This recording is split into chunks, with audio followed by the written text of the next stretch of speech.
it's really hitting the dissociation, the freeze being like an opioid, and that's scary. I go to the freeze a lot, but I hate it. Like I get stuck there and I feel trapped. I feel like that's when everything bad is going to happen. And so as soon as I can start that cortisol, as soon as I can start, whether it's eating, whether it's micromanaging or obsessing about reorganizing the dishes or something, as soon as I can get out of that, I call it my momentum. As Exactly. soon as I can get active, I'm like, oh, I'm okay. As soon as I don't have to think, feel, I can just move, then I'm safe. I like to be awake and on and going, going, going, but I can't Exactly. sustain that. And then I crash and feel Exactly. Exactly. vulnerable and terrified. It's the Exactly. cycle. Yeah. So Yeah. if I can add one more piece, and it ties in with codependency. So what happens to a child who's had to freeze because they can't fight or flight, but the people that mom and dad who aren't meeting their needs, who are hurting them, neglecting or abusing them, they still need them to meet their needs. So they go to the fourth F, which is fawning. So I will be what you want me to be. I will give up all my rights and all my needs and please you constantly. I'll never say no. I'll become a people pleaser just so that you will let me survive. And so that sets a person up for codependency.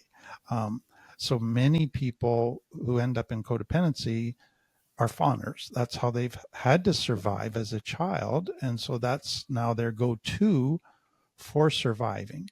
Um, Whereas some like you talked about, Steph, would be, okay, I'm feeling myself freezing. I have to get active. So I need a shot of cortisol.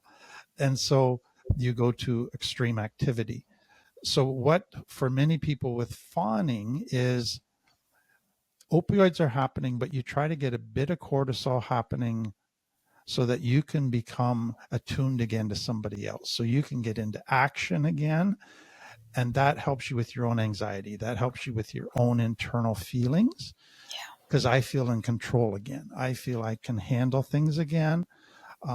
And so again, it's trying to adapt to handle the extreme freeze feeling.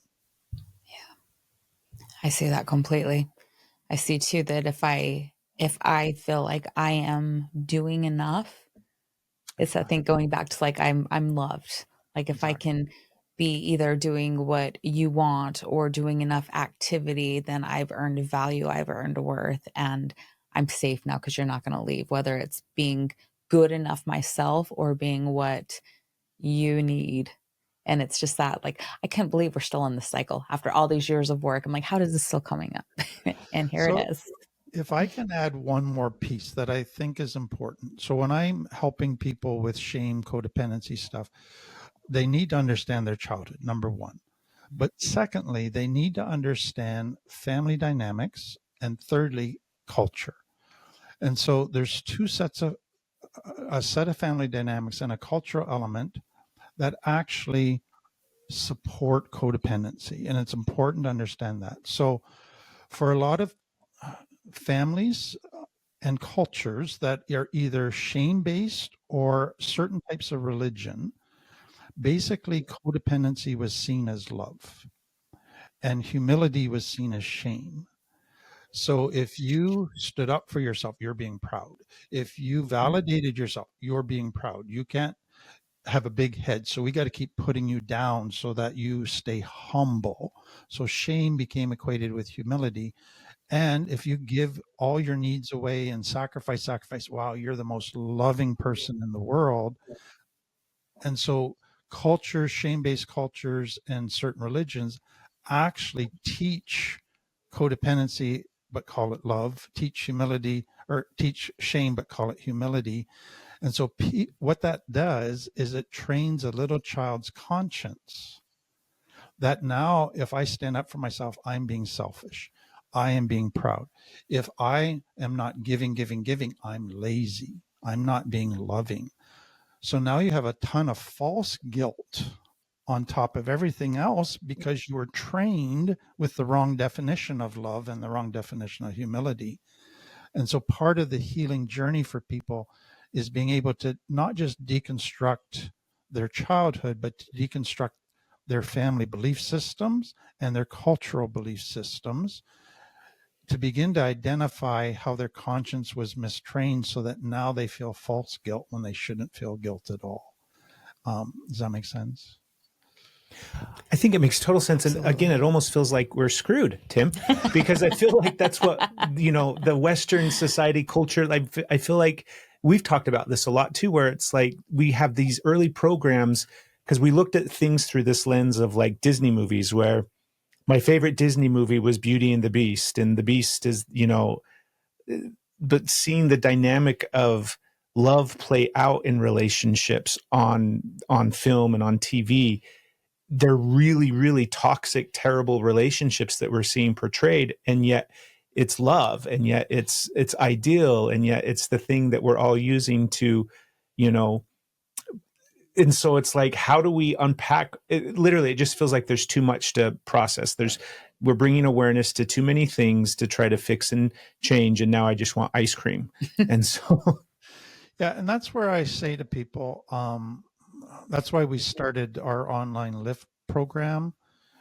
And so it's 75 modules, which you can do it every day for 15 weeks, or you can do it twice a week or 3 times a week, and it goes longer. But anyways, it's realizing there's so much to unpack that you have to go through a systematic, careful process in doing that.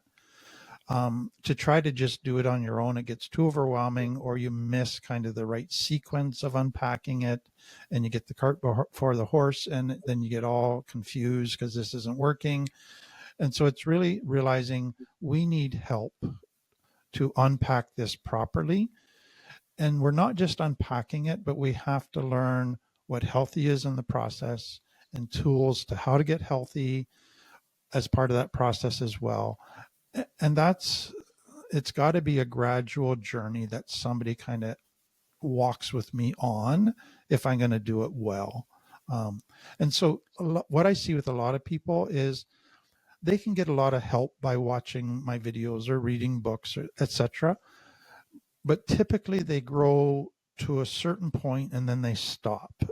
And it's like they can't seem to get beyond that point. And it's what I've seen is because they need somebody with more experience to come in and point out what they can't see yet.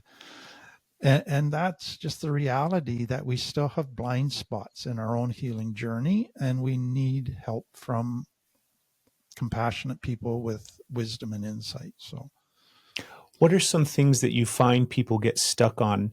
Like some common things that people, maybe are on the path and they've been doing some work, and maybe they, have a couple of years of sobriety under their belts, but what are some common things that people get stuck up on, get held up on?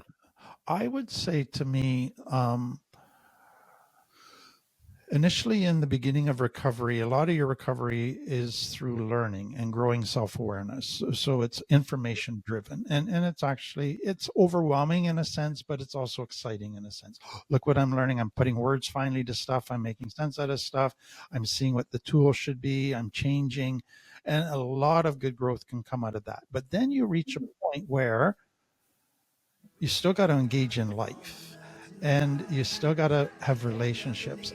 And then what begins to happen is most of the new growth is not initiated by learning material. It's learning by being triggered. We were meant to be. We were meant to be.